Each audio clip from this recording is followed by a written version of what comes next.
Good morning बच्चों। काम, आराम और जीवन चैप्टर के अंतर्गत हम लोग बम्बई सिनेमा एवं संस्कृति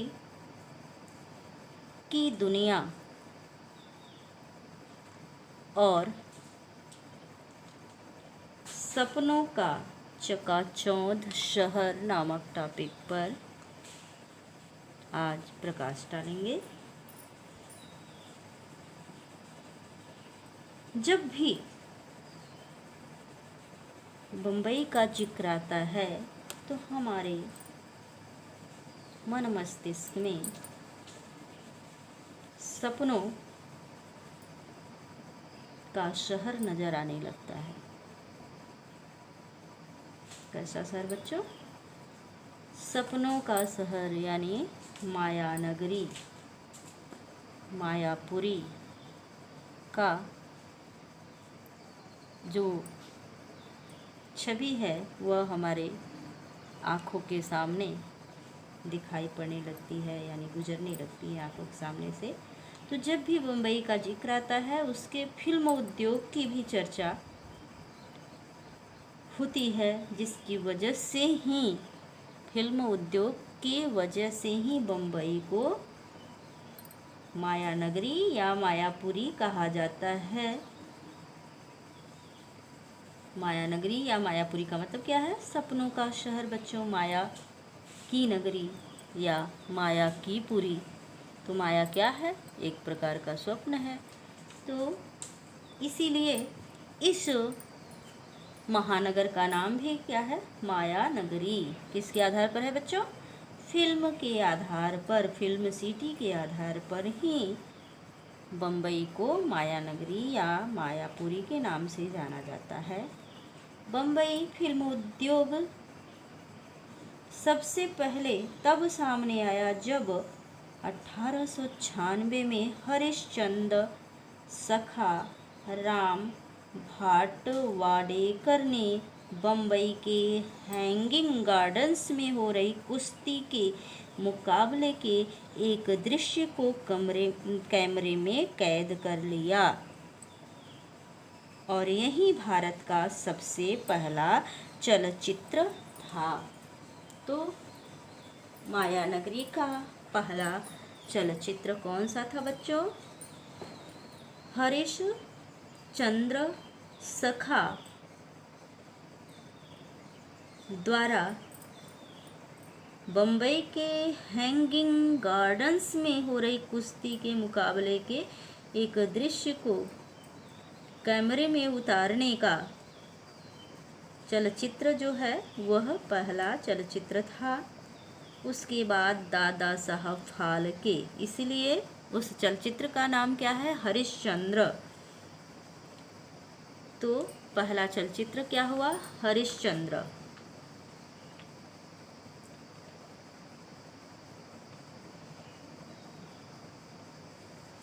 और यह किसका चलचित्र था? कुश्ती के मुकाबले।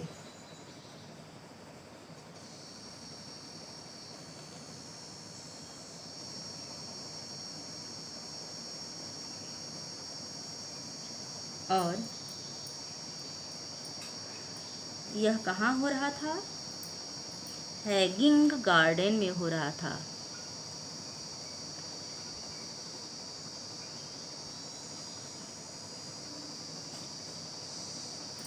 और कब हो रहा था? 1896 में।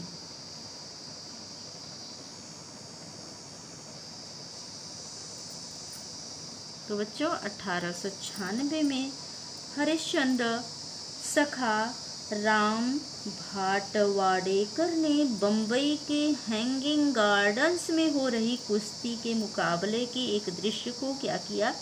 कैमरे में कैद कर लिया और यही भारत का पहला चलचित्र बना, यानी कि हैंगिंग गार्डन की कुश्ती का चलचित्र ही भारत का पहला चलचित्र है, जिसे कि किसने कैमरे में कैद किया था?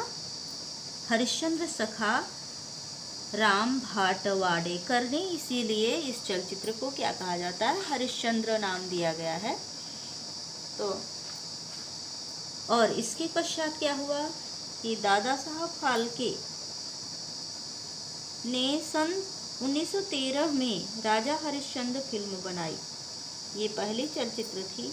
और राजा हरिश्चंद्र किसने बनाई, दादा साहब फाल्के ने। कब बनाई, 1913 में। जिसके बाद फिल्म उद्योग आगे बढ़ता गया। तो पहली फिल्म कौन सी थी,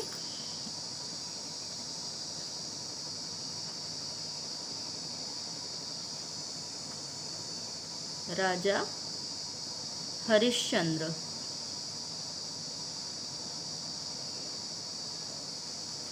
और इसका निर्माण किया दादा साहेब फाल्के द्वारा निर्मित है ये।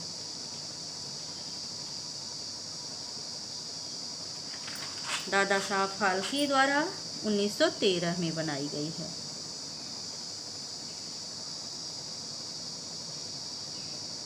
तो आगे चल कर के 1913 में दादा साहब फाल्के ने क्या किया कि हरिश्चंद्र नामक पिक्चर बना डाली, यानी फिल्म बना डाली। और इस प्रकार यह उद्योग आगे बढ़ा, यानी फिल्म उद्योग आगे बढ़ा। तो पहली फिल्म कौन सी है, राजा हरिश्चंद्र। और इसका निर्देशक, निर्माता निर्देशक कौन है बच्चों, दादा साहब फाल्के हैं। और इस उद्योग में काम करने के लिए लोग लाहौर, कोलकाता, मद्रास यानी आधुनिक चेन्नई आदि दूसरे महानगरों और शहरों से आए थे। जिस समय ये पिक्चर बन रही थी, कौन सी बच्चों, राजा हरिश्चंद्र। तो इसमें काम करने के लिए लोग कहाँ से आए थे, लाहौर से आए थे, कलकत्ता से यानी आधुनिक कोलकाता से, मद्रास यानी चेन्नई से, और आदि दूसरे शहरों से भी लोग आए थे। जिस वजह से इसका राष्ट्रीय स्वरूप बन गया था, किसका, हरिश्चंद्र पिक्चर का। और लाहौर से आए इस्मत चुगताई और सआदत हसन जैसे कलाकारों और लेखकों ने हिंदी उद्योग के विकास में अति महत्वपूर्ण भूमिका निभाई। तो बच्चों कहाँ से आने वाले,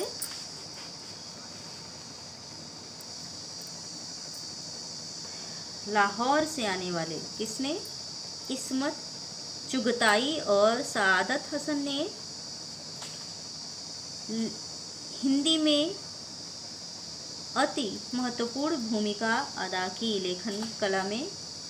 और इसके पश्चात क्या हुआ, जब मुंबई मायापुरी नगरी के रूप में स्थापित हो गई, फिल्म सिटी के रूप में स्थापित हो गई, तो शहर में पर्यावरण प्रदूषण की समस्या खड़ी हो गई। तो शहरीकरण के पश्चात क्या हुआ, शहर और पर्यावरण की चुनौती एक साथ सामने आई। शहर और पर्यावरण,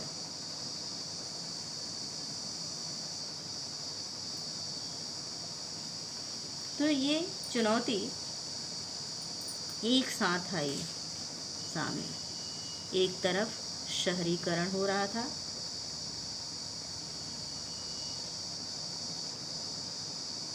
और दूसरी तरफ क्या हो रही थी, पर्यावरण का प्रदूषण हो रहा था, पर्यावरण प्रदूषित हो रही थी।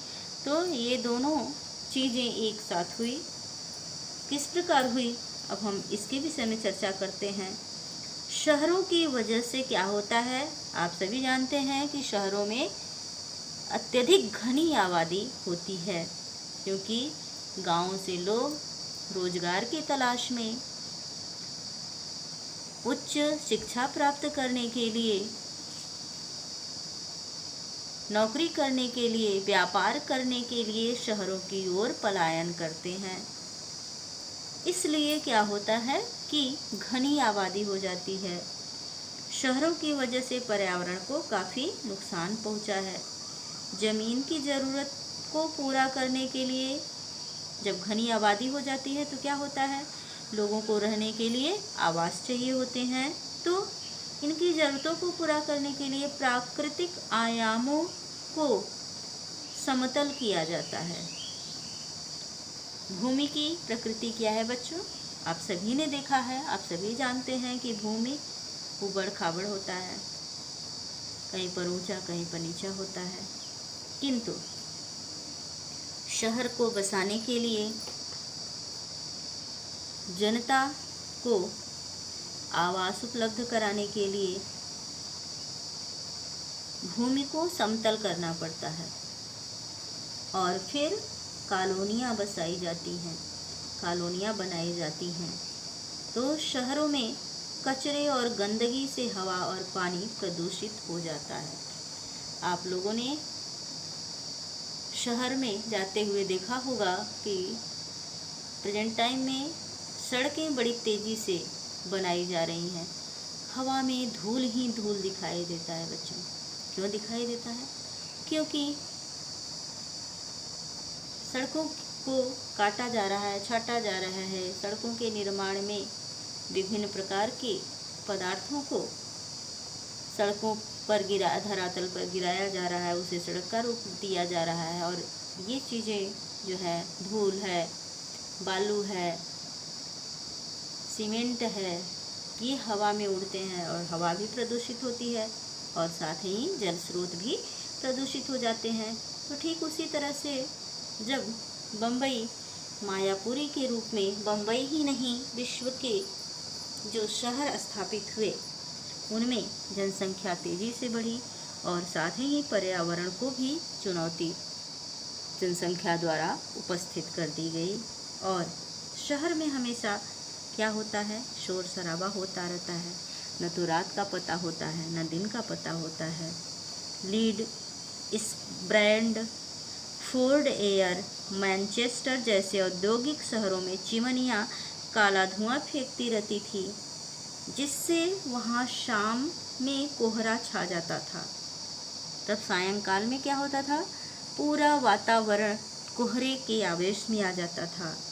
और जब वातावरण क्या होता है कि अच्छा नहीं होता है तो उसमें रहने वाले लोग चिड़चिड़े हो जाते हैं। वातावरण का मानव जीवन पर बहुत प्रभाव पड़ता है बच्चों। जैसे अगर आप 2-4 दिन लाउड स्पीकर लगातार सुनते रहें, एक ही दिन सुनने के बाद क्या होता है, हमारा मस्तिष्क थक जाता है, हम बुरी तरह से थक जाते हैं, किसी से बात करने के लायक नहीं रहते हैं। और ये होता है कि हम एकांत में जा कर के कहीं बैठ जाएं। और वहाँ क्या हो रहा था, इन शहरों में क्या होता है कि लगातार शोर बना रहता है और शोर की वजह से वहाँ रहने वाले लोग थक जाते हैं, उनका शरीर थक जाता है, उनका मस्तिष्क थक जाता है और धीरे धीरे फिर यह थकावट शारीरिक और मानसिक रूप से मनुष्य के शरीर पर दबाव बनाता है और मनुष्य विभिन्न रोगों से ग्रसित होता जाता है। यानी कि विभिन्न बीमारियों की जड़ भी क्या हो गई, शहरीकरण। और धुआं नियंत्रक कानून बने तो चिमनियों से जो काला धुआं निकल रहा था विभिन्न शहरों में, जिसमें कि मैनचेस्टर प्रमुख था, तो यहाँ वातावरण को शुद्ध करने के लिए धुआं नियंत्रक कानून भी बने। लेकिन ये कानून अपने उद्देश्यों की पूर्ति में असफल हुए, क्योंकि मिल मालिक जो थे अपनी मशीनों में सुधार के लिए पैसा खर्च करने को तैयार नहीं थे। सभी देशों की सरकारों ने कानून तो बना दिया बच्चों, लेकिन कानून पालनकर्ताओं द्वारा कानून अमल में नहीं लाया जा रहा था। और यही स्थिति कलकत्ता की भी थी। कलकत्ता की भी वायु प्रदूषण का पुराना इतिहास रहा है, क्योंकि ये दलदली ज़मीन पर बसा है। कलकत्ता जो है कैसी ज़मीन पर बसा है बच्चों, दलदली। जैसे कि मुंबई टापुओं से मिलकर के बना है, 7 टापुओं से। उसी प्रकार से कलकत्ता जो है वो दलदल में बसा हुआ है, दलदली ज़मीन पर बसा हुआ है, इसलिए वहाँ ज़्यादा कोहरा होता था, जो कारखानों के धुएं के साथ मिलकर काली धुंध पैदा कर देता था। वहाँ की बड़ी आबादी को, जो वहाँ के लोग रहते थे, बड़ी आबादी को क्या करना पड़ता था कि गोबर के उपलों और लकड़ी के ईंधन पर ही आश्रित होना पड़ता था। यानी कि वहाँ के लोग गोबर और लकड़ी के उपले द्वारा ही भोजन बनाया करते थे, जिससे भी वातावरण प्रदूषित होता था। आपने अपने घरों में देखा होगा, चूल्हा जलता होगा जिन घरों में, कि उससे धुआं निकलता है, और जैसा हम वस्तु जलाते हैं, पदार्थ जलाते हैं, उसी प्रकार से धुआं निकलता है। अगर हम अच्छी चीज़ जलाते हैं तो उतना प्रदूषित नहीं होता है। जैसे हम अगर प्लास्टिक जलाते हैं तो बहुत ही बदबूदार धुआं निकलता है और वातावरण को अत्यधिक मात्रा में प्रदूषित कर देता है। तो इस प्रकार से हम जिस प्रकार का ईंधन प्रयोग करते हैं, उसी प्रकार से वातावरण पर उसका प्रभाव पड़ता है।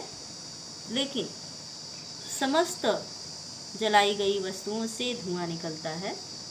तो गोबर के उपलों और लकड़ी जो कि भोजन बनाने में इस्तेमाल किए जाते थे, उससे भी वातावरण प्रदूषित होने लगा। और धुआं निरोधक कानून सन 1863 में कोलकाता में पास किया गया। बंगाल धुआं निरोधक आयोग ने औद्योगिक धुएं पर काबू पा लिया, लेकिन घरेलू धुएं पर रोक लगाना बहुत मुश्किल था, क्योंकि लोग बिना भोजन के जिंदा नहीं रह सकते थे। और भारत में मध्यवर्गीय और निम्न वर्गीय लोगों की संख्या अधिक थी, क्योंकि मुगल शासकों द्वारा भारतीय जनता का शोषण किया गया था। इसके पश्चात अंग्रेजों का शासन प्रारंभ हुआ। अंग्रेजों ने मुगलों से भी घटिया नीति अपनाई और भारतीयों का शोषण करना प्रारंभ कर दिया, और धन का प्रवाह इंग्लैंड की तरफ होने लगा। और भारतीय किसान, भारतीय कामगार की स्थिति अत्यंत दयनीय हो गई थी। तो इस प्रकार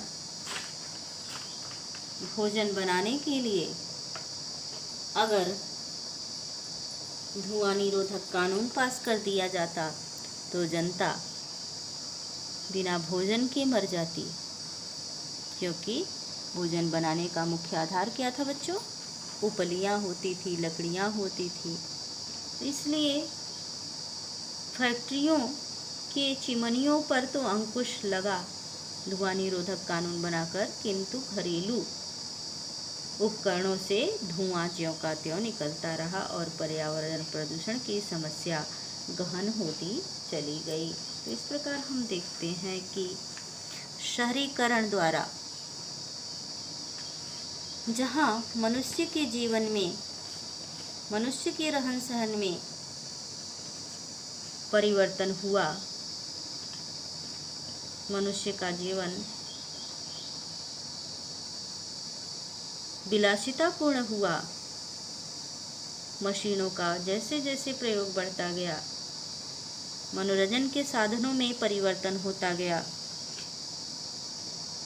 मनुष्य के खान पान में परिवर्तन होता गया, रहन सहन में परिवर्तन होता गया, और साथ ही सामाजिक मान्यताएं भी बदलने लगी।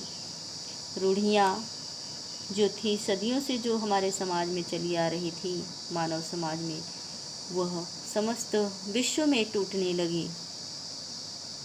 संयुक्त परिवार बिखरने लगे, पारिवारिक मान्यताएं समाप्त होने लगी। तो शहरीकरण द्वारा, नगरीकरण द्वारा जहाँ एक तरफ वैभवपूर्ण जीवन का प्रारंभ हुआ, वहीं जीवन में दुख उत्पन्न करने वाले कारकों का भी उद्भव हुआ, जैसे पर्यावरण प्रदूषण। हम सभी जानते हैं कि प्रदूषण के कारण मनुष्य के जीवन पर विभिन्न दुष्प्रभाव पड़ रहा है। विभिन्न प्रकार की बीमारियां प्रदूषण से होती हैं। मनुष्य की लंबाई कम हो जा रही है। बहुत सारे जीव जंतु विलुप्त हो जा रहे हैं। मानसून परिवर्तित हो गया है।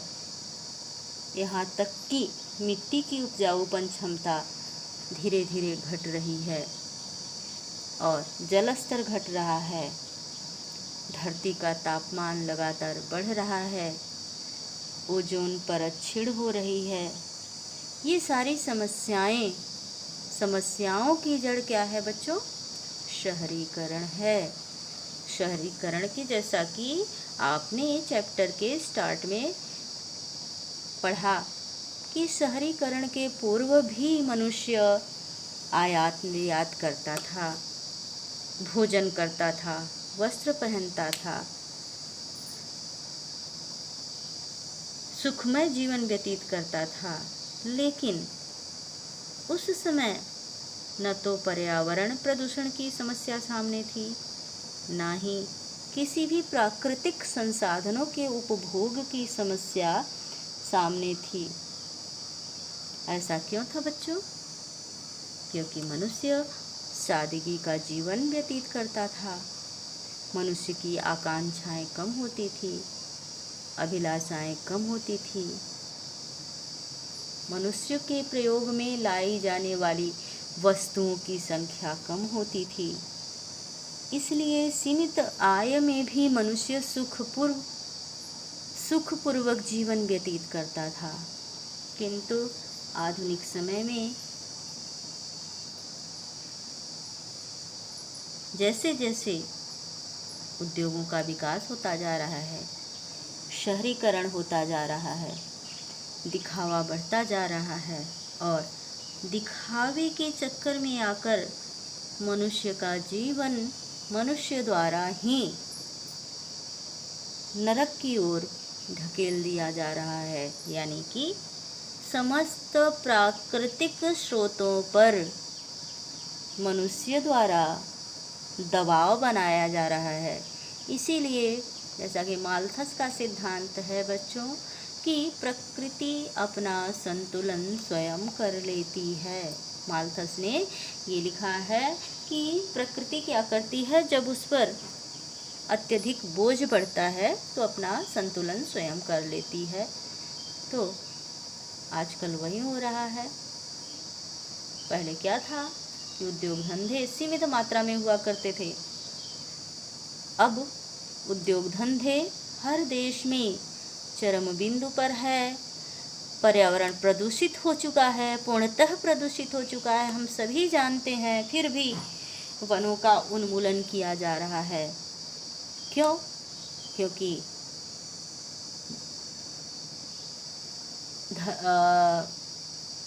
कृषि योग्य भूमि की आवश्यकता है, जनसंख्या के लिए आवास की समस्या है और साथ ही शहरों को चकाचौंध बनाने का होड़ लगा हुआ है और सड़कों का, आवागमन के साधनों का विकास किया जा रहा है। तो इससे क्या हो रहा है? भूमि पर दबाव बन रहा है, प्राकृतिक संसाधनों पर दबाव बन रहा है और साथ ही पर्यावरण प्रदूषित होता जा रहा है बच्चों। तो इस प्रकार हम देख रहे हैं कि आधुनिक जीवन शैली और प्राचीन काल की जीवन शैली में एक बहुत बड़ा अंतर यह है कि आधुनिक जीवन शैली दिखावापूर्ण है। इसीलिए आज के शहर को माया नगरी, किसी भी शहर को, केवल मुंबई शहर को नहीं, किसी भी शहर को हम माया नगरी के रूप में कह सकते हैं। और जहाँ भी माया नगरी होगी वहाँ क्या होगा? अपराध तो होंगे ही होंगे, जनसंख्या अधिक होगी, अपराध वृद्धि होगा, नैतिकता का पतन होगा। तो काम, आराम और जीवन तीनों में क्या आएगा? अंतर परिलक्षित होगा, दिखाई पड़ेगा। इस अंतर को हम कम नहीं कर सकते हैं, घटा नहीं सकते हैं, बल्कि यह अंतर क्या है, लगातार बढ़ता जाएगा और बढ़ भी रहा है। काम में परिवर्तन हो गया, जो काम हाथ से होता था अब उसका क्या हो गया, मशीनीकरण हो गया। इसी तरह पहले प्राचीन काल में मनुष्य क्या करता था, भोजन की तलाश करता था, खाता पीता सो जाता था, मस्त रहता था। आधुनिक काल में मनुष्य लगातार काम में मशीनों की तरह लगा हुआ है, काफ़ी ऐशो आराम है, फिर भी परेशान है। यानी जीवन शैली एकदम बदल चुकी है, जीने का तरीका एकदम बदल चुका है। तो इसी तरह औद्योगिकीकरण, शहरीकरण के फलस्वरूप जीवन शैली में परिवर्तन आता है, आया है, आता रहेगा और अंततः जब चरम पर पहुंच जाएगा, धरती पर बोझ जो है वो चरम पर पहुंच जाएगा, तो धरती अपना संतुलन, प्रकृति अपना संतुलन स्वयं कर लेगी। धन्यवाद। इसी के साथ हम अगले वीडियो में फिर अगले टॉपिक पर प्रकाश डालते हैं।